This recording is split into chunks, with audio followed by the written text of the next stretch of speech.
நெல்லையில் ஆக்கிரமிப்பு கடைகள் அகற்றும் பணியில் மாநகராட்சி ஊழியர்கள் ஈடுபட்டு வருவதால் அங்கு பரபரப்பான சூழல் காணப்படுகிறது.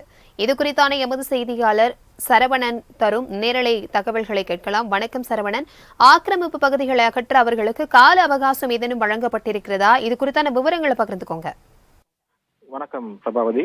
நெல்லை மாநகராட்சி பகுதியில் கடைகள் மற்றும் வணிக வளாகங்களில் உள்ள ஆக்கிரமிப்புகளை அகற்ற ஏற்கனவே கடந்த 3 நாட்களுக்கு முன்பாக நெல்லை மாநகராட்சி ஆணையாளர் சுபம் தாக்கரே ஞானதேவ் அவர்கள் ஒரு அறிக்கை வெளியிட்டிருந்தார்கள்.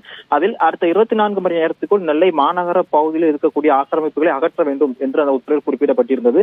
தற்பொழுது மக்கள் நடமாட்டம் மிகுந்த சாலைகளில் போக்குவரத்திற்கும் பொதுமக்களுக்கும் இடையூறாக சாலையையும் நடைபாதையும் ஆக்கிரமித்து வைக்கப்பட்டிருக்கும் பொருட்கள் மற்றும் மேற்கூரைகள் ஆகியவற்றை 24 மணி நேரத்துக்குள் அகற்ற வேண்டும் என்று நெல்லை மாநகராட்சி சார்பாக அறிவுறுத்தப்பட்டிருந்தது.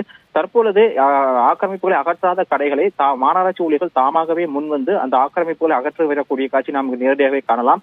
அது மட்டுமில்லாமல் ஆக்கிரமிப்புகளை அகற்றுவதோடு மட்டுமல்லாமல் அதற்கான செலவினங்களையும் அபராத தொகையும் அந்த கடை உரிமையாளர்களிடமே வசூலிக்கக்கூடிய நடவடிக்கையும் தற்போது நெல்லை மாநகராட்சி சார்பாக எடுத்து வரப்படுகிறது. மேலும் இந்த ஆக்கிரமிப்பு பணியானது தற்போது நெல்லை மாநகராட்சி பகுதிக்கு உட்பட்ட வண்ணாரப்பேட்டை, திருநெல்வேலி ஜங்ஷன் மற்றும் டவுன் ஆகிய பகுதியில் நடைபெற இருக்கிறது.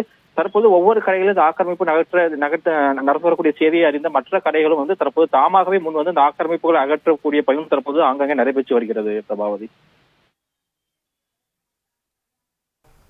தகவல்களுக்கு நன்றி சரவணன்.